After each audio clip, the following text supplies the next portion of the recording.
Is there such a thing as a simple cell? Evolution claims that all life started from a simple progenode. But when we look under the microscope at a bacteria like E. coli, we don't find simplicity. We find a city. Today we're exploring what makes up the smallest life forms, 70% water, 29% complex biopolymers, and intricate chemical factories. Is this accident or evidence for design? Welcome to Faith and Science. I'm Casey Verkerker. Joining me to discuss this topic is Dr. John Ashton. Welcome once again. Hello, Casey. Dr. John has written a book called The Big Argument, Does God Exist? And in today's program, we'll be looking at some insights from Chapter 7 by George Javer. Now, in that chapter, he describes the cell's chemical composition, which we just mentioned, which was 70% water, 29% complex biopolymers, and, of course, other chemical factories. Why is the precise arrangement of these chemicals so critical that vague speculations in textbooks fall short of explaining it? Yeah, sure. Yes, okay. Well, of course, the textbooks are very vague in the area of abiogenesis. Okay. You know, how did the first life forms come together? They say, well, they did, and they, offer some suggestions of different amino acids somehow synthesizing and being collected together on the surface of a clay particle or something like this. And it's largely glossed over because, of course, nobody actually knows. Yes. Now, George Javer in his chapter, actually Dr. Javer does a really good job. He earned his PhD in the area of studying E. coli at Brown University in the United States, and has certainly been an authority on E. coli for quite a long time. And he raises and makes some very important points in the chapter there. So you read out, for example, that it's 70% moisture, 29% complex biochemicals and about 1% other sort of mineral sort of things. Yes. And I think this is where it gets very interesting in that when we see these scenarios of life forming, right, we have them forming some sort of biopolymer. So a biopolymer is going to be where you have these basic molecular structures that scientists are trying to figure out how they could synthesize in nature. But then you've got to put them all together in a really, really long chain. We've got, thousands of units long often to make these biopolymers that make up the structures. And a lot of these reactions only go in the presence of enzymes, which are other specific compounds that enable that particular reaction to go to form those biopolymers. Okay, now we think of that, but hang on, we don't have to produce just one biopolymer.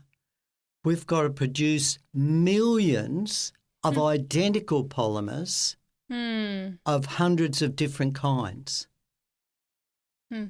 Now, this is where we really run into major problems that people really just don't understand the biochemistry. It's not that you're making one or two of these biopolymers and they somehow come together and form a little cell.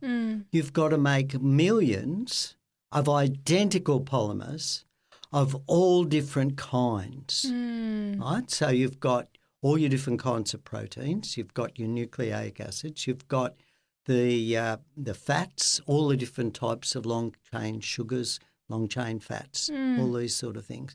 They have to have specific structures.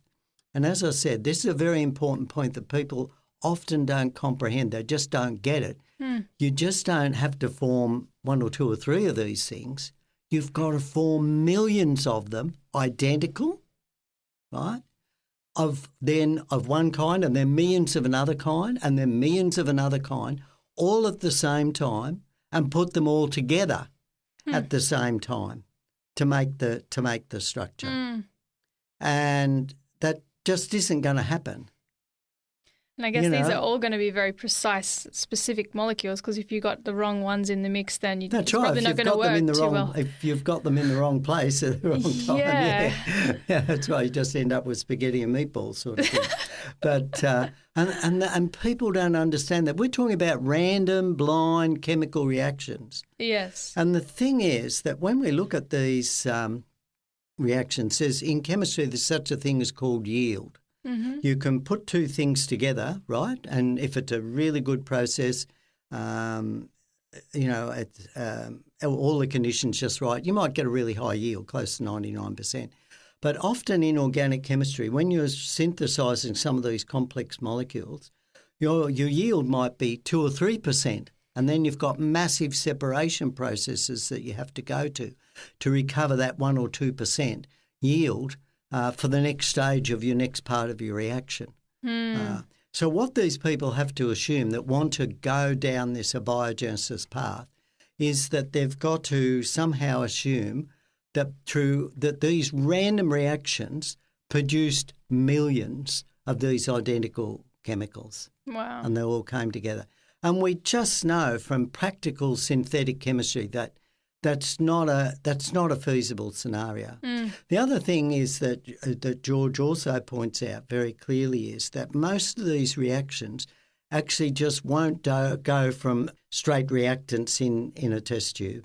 You need catalysts in there to make them happen. Now, these are, again, specific organic molecules that often provide the sites for the components of the reaction to bind to so that they're in a favourable situation to react. But these are, again, specific compounds that have unique and specific structures. Often they are, from their stereochemistry, they have a particular conformation. So there might be a number of possible structures that they could form with those particular molecules, but it is one particular structure. And when I talk about stereochemistry, we have a right hand and a left hand, Yes. which are similar structures, but their stereochemistry is different. One's a left-handed version, one's a right-hand. And we get this same complexity in particularly in enzymes and a lot of these biochemicals as well. And what this means is because we look at the number of conformations that some of these structures have to have, the probability of them forming by a random chance reaction, just one forming, is sort of greater than the chances of finding a particle out of one specific atom out of all the atoms in the universe sort of thing. But when you've got to replicate that, a million times in the same place, in the same situation, so that these can all come together to form the structure that provides the protective environment, that provides the chemical soup within the actual membrane that is shielding the organism from forces around it that are all acting on it to destroy it, ultraviolet light, acids, all these sort of things, just physical abrasion, all these things that are occurring out in nature. And so when we look at this, we can see, very clearly it's absolutely impossible. But people obviously don't realise how many molecules, how many atoms actually have to be involved in a living cell. Now, you're mentioning about catalysts, and you also mentioned earlier about enzymes, and of course sometimes these are the same things. But in the chapter, Java mentioned that oftentimes we need the enzymes to make the products and to catalyze the products and make these biopolymers. But the way the cell works, it's those products that actually end up being used to make the enzymes. So which came first? Like, this is what is going on. How does this challenge the idea of this gradual formation, spontaneous formation of biogenesis? Yes, that's right. It's and one of the other things that we need to remember too, that these compounds are all interdependent. Yes, one is involved. That we have a whole lot of chain reactions that are involved in these things to produce them. At the same time, too, if the organism's got to replicate, then we've got to have some DNA form as well. So this is the other thing that is strikingly impossible. And I think a lot of people just don't get it. But what you've got to happen is, okay, somehow you've formed this structure, right? It's got to reproduce itself, or otherwise you've just made a structure and it dies. Yeah, right? So you've got to reproduce itself. And we know, the mechanism we know that the way the cell does this is through the DNA code and a ribosome, which reads the DNA code.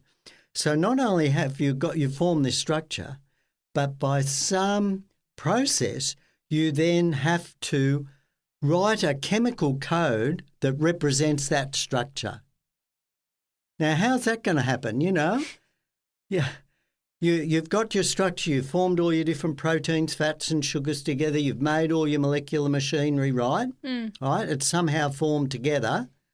You now have to make a code to make that. Now, some of the people say, well, hang on, the code formed, right, by random chance to make the thing a viable process.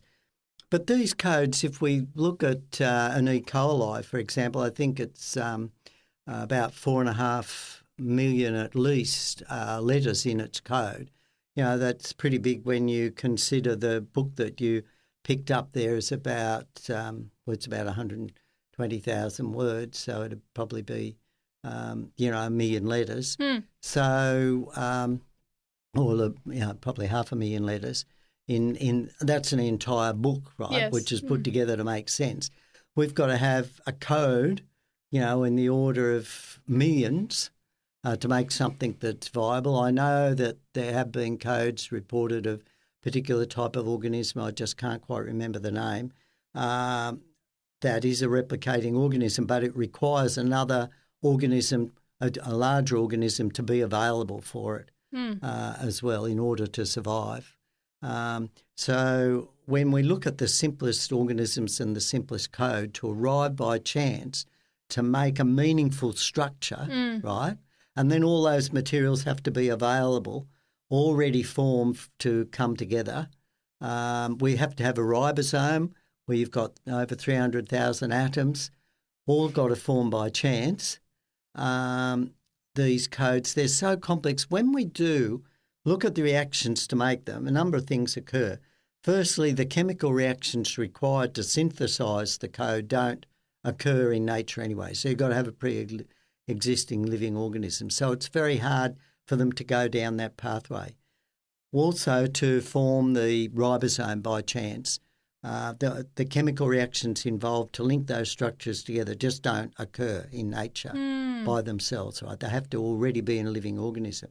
So not only do the reactions not go, but on top of that, the probability of once reactions going, forming those particular structures, when we do the calculations, are absolutely impossible. The probability of them occurring by chance is so large that we can't even get our minds around how big the figures are.